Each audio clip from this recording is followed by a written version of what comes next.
ನಮ್ಮಲ್ಲಿ ಅಧಿವೇಶನ ನಡೀತಾ ಇಲ್ಲ. ಹೌದು, ಗೊತ್ತಿರೋ ಸಮಾಚಾರ. ಅದು ದಿನನಿತ್ಯ ಕಿತ್ತಾಟ, ಅದು ಕೂಡ ಜಗಜ್ಜಾಹೀರಾಗಿದೆ ಅಲ್ವೇ? ಅದಕ್ಕೆ ಸಂಬಂಧಪಟ್ಟ ಹಾಗೆ ಒಂದು ಸುದ್ದಿ ಇದೆ. ಏನದು ಬನ್ನಿ ನೋಡೋಣ.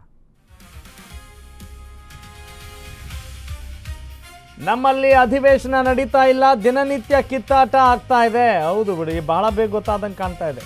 ಬರಗಾಲದ ಭೀತಿ ಇದ್ರೂ ಕೂಡ ಮಳೆ ಬೆಳೆ ಬಗ್ಗೆ ಚರ್ಚೆ ಇಲ್ಲ. ಹೌದು, ರಾಜ್ಯದ ಜನರ ಕಷ್ಟಗಳಿಗೆ ಸ್ಪಂದಿಸದೆ ಬರೀ ರಾಜೀನಾಮೆ ಗಲಾಟೆ ನಡೀತಾ ಇದೆ. ಯಾರೋ ನಾಗೇಂದ್ರ ವಿಚಾರಕ್ಕೆ ಸಂಬಂಧಪಟ್ಟ ಹಾಗೆ ಬರೀ ಇಡೀ ಸದನದ ಕಲಾಪ ಗೋವಿಂದ ಗೋವಿಂದ ಹರಣ ಆಗ್ತಾ ಇದೆ. ಆದರೆ ಪಕ್ಕದ ರಾಜ್ಯದ ಮುಖ್ಯಮಂತ್ರಿ ವಿಜಯ್ ಅವರಿಂದ ಜನಪರ ಕೆಲಸ ಆಗ್ತಾ ಇದೆ. ಯಾರು ಹೇಳ್ತಾ ಇದ್ದಾರೆ ಈ ಮಾತನ್ನ? ಜನೋಪಯೋಗಿ ಘೋಷಣೆ ಮೂಲಕ ಜನಮನ ಗೆದ್ದಿದ್ದಾರೆ ವಿಜಯ್. ಉಚಿತ ಬಸ್ ಪ್ರಯಾಣ, ಉಚಿತ ಗ್ಯಾಸ್ ವಿತರಣೆ, ಎರಡ ಹಲವಾರಿದ್ದಾವೆ. ಭರಪೂರ ಘೋಷಣೆಗಳ ಮೂಲಕ ಸಂಚಲನವನ್ನು ಸೃಷ್ಟಿ ಮಾಡಿದ್ರು ವಿಜಯ್. ಹೌದು,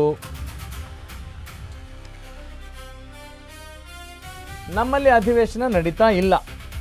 ಓಕೆ, ಇದು ಮ್ಯಾಟ್ರು ಸದ್ಯಕ್ಕೆ ಅಲ್ವಾ? ಭರಪೂರ ಘೋಷಣೆಗಳ ಮೂಲಕ ಸಂಚಲನ ಸೃಷ್ಟಿ ಮಾಡಿದ್ದಾರೆ ವಿಜಯ್. ಇದು ಪ್ರತಿಯೊಬ್ಬ ಜನಸಾಮಾನ್ಯನ ಮಾತು ಕೂಡ ಅಂತ ಹೇಳ್ಬೋದು ನಾವು. ಹಿಂಗಿದೆ ಸದ್ಯಕ್ಕೆ ಸಮಾಚಾರ ಅಂತ. ಓಕೆ, ಪಕ್ಕದವರಿಂದ ಏನಾದ್ರು ಕಲಿಯೋದಿದೆ ಅಂತಾನಾ?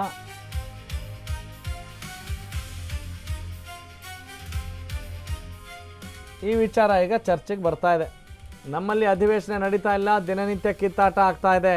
ಎಸ್, ಮುಂದುವರೆದ ಇನ್ನಷ್ಟು ಅಪ್ಡೇಟ್ಸ್ ತೆಗೆದುಕೊಂಡು ಬಿಡೋಣವೇ? ಬರಗಾಲದ ಭೀತಿ ಇದ್ರೂ ಕೂಡ ಅದ್ರ ಬಗ್ಗೆ ಚರ್ಚೆ ಆಗ್ತಾ ಇಲ್ಲ. ಬಡ ಮತ್ತು ಮಧ್ಯಮ ವರ್ಗದ ಕುಟುಂಬಗಳಿಗೆ ಜೋಸೆಫ್ ವಿಜಯ್ ಮುಖ್ಯಮಂತ್ರಿ, ತಮಿಳುನಾಡು ಸಿಎಂ ಗಿಫ್ಟ್ ಕೊಟ್ಟಿದ್ದಾರೆ. ಭರ್ಜರಿ ಕೊಡುಗೆಗಳನ್ನು ಈಗಾಗಲೇ ಘೋಷಣೆ ಮಾಡಿದ್ದಾರೆ ತಮಿಳುನಾಡು ಮುಖ್ಯಮಂತ್ರಿ. ಅನ್ನಪೂರ್ಣಿ ಸೂಪರ್ 6 ಯೋಜನೆ. ಓಕೆ, ಅಂದರೆ ಆ ಜನರಿಗೆ ಏನು ಕೊಟ್ಟರೆ ಚೆನ್ನಾಗಾಗುತ್ತೆ ಅನ್ನೋದು ಅವರು ಅರ್ಥ ಮಾಡ್ಕೊಂಡಿದ್ದಾರೆ ಅಂತನಾ? ಈ ಯೋಜನೆಯಲ್ಲಿ ಫಲಾನುಭವಿಗಳಿಗೆ 3 LPG ಸಿಲಿಂಡರ್ಗಳು ಇದ್ದಾವೆ. ಓಕೆ, ಫಲಾನುಭವಿಗಳ ಖಾತೆಗೆ 3 LPG ಸಿಲಿಂಡರ್ಗಳ ವೆಚ್ಚ ಜಮಾ ಮಾಡುವ ಯೋಚನೆ ಇದೆ. ಈ ಯೋಜನೆಗೆ ವಾರ್ಷಿಕ 4,000 ಕೋಟಿ ರೂಪಾಯಿಗಳಷ್ಟು ಹಣ ವ್ಯಯಿಸಬೇಕಾಗತ್ತೆ, ಮೀಸಲಿಡಬೇಕಾಗತ್ತೆ. ಇದಕ್ಕೆ 2027ರ ಪೊಂಗಲ್ನಿಂದ ಜಾರಿಗೆ ಬರಲಿದೆ ಈ ಯೋಜನೆ. ಪೊಂಗಲ್ ಅಂತ ಹೇಳಿದ್ರೆ ನಾವು ಸಂಕ್ರಾಂತಿ ಅಂತೀವಲ್ಲ, ಅದಕ್ಕೆ ಆ ಹಬ್ಬಕ್ಕೆ ಕರೀತಾರೆ ಪೊಂಗಲ್ ಅಂತಾರಲ್ಲಿ. 2.5 ಲಕ್ಷಕ್ಕಿಂತ ಕಡಿಮೆ ವಾರ್ಷಿಕ ಆದಾಯದವರಿಗೆ ಈ ಯೋಜನೆ ಅಪ್ಲೈ ಆಗುತ್ತೆ. ತಮಿಳುನಾಡಿನ 1.30 ಕೋಟಿ ಕುಟುಂಬಗಳಿಗೆ ಈ ಯೋಜನೆ ಅಪ್ಲೈ ಆಗುತ್ತೆ. ವೆಟ್ರಿ ಪಯಣ ತಿಟ್ಟಂ ಯೋಜನೆ ಘೋಷಿಸಿದ್ದಾರೆ ಮುಖ್ಯಮಂತ್ರಿ ದಳಪತಿ. ತಮಿಳುನಾಡು ಸಿಎಂ ಮಹಿಳೆಯರಿಗೆ ಉಚಿತ ಬಸ್ ಪ್ರಯಾಣದ ಯೋಜನೆಯನ್ನು ಕೂಡ ಘೋಷಣೆ ಮಾಡಿದ್ದಾರೆ.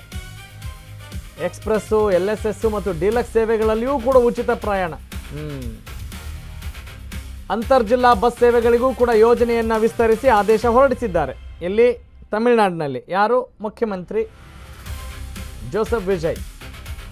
ಓಕೆ, ಈಗ ನಾವೇನು ಅಪ್ಲೈ ಮಾಡ್ಕೊಳ್ಳೋಣ ಹೇಳಿ? ನಾವೇನು ಅರ್ಥ ಮಾಡ್ಕೊಳ್ಳೋಣ? ನಮ್ಮಲ್ಲಿ ಹಿಂಗಿದೆ ಪರಿಸ್ಥಿತಿ.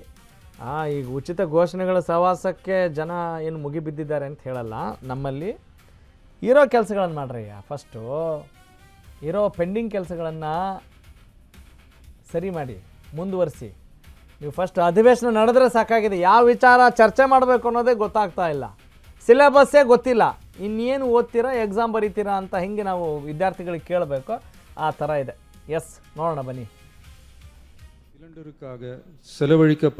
சிலிண்டருக்காக செலவழிக்கப்பட்டு வரும் தொகையினை அவர்களுக்கு வழங்க அரசு முடிவு செய்துள்ளது.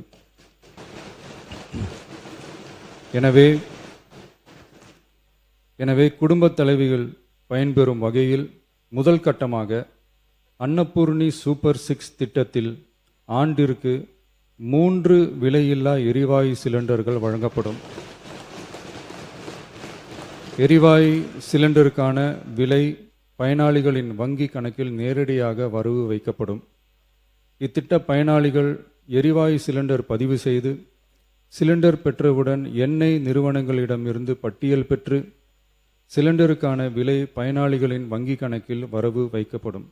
எரிவாயு சிலிண்டருக்காக செலவழிக்கப்பட்டு வரும் தொகையினை அவர்களுக்கு வழங்க அரசு முடிவு. ಇದು ಜೋಸೆಫ್ ವಿಜಯ್ ತಮಿಳುನಾಡು ಮುಖ್ಯಮಂತ್ರಿ ಘೋಷಣೆ ಮಾಡಿರುವಂಥ ವಿಚಾರಗಳು. ಜನಪರವಾಗಿ ಸಿಕ್ಕಾಪಟ್ಟೆ ಯೋಜನೆಗಳನ್ನು ಘೋಷಣೆ ಮಾಡ್ತಿದ್ದಾರೆ. ನಮ್ಮಲ್ಲಿ ಯಾವ ಘೋಷಣೆನೂ ಇಲ್ಲ, ಚರ್ಚೆನೇ ಇಲ್ಲ, ಇನ್ನೇನು ಬರೀ ಗಲಾಟೆ ಆಗ್ತದೆ ಅನ್ನೋದು ಅದು ಸುದ್ದಿಯ ಸಾರಾಂಶ.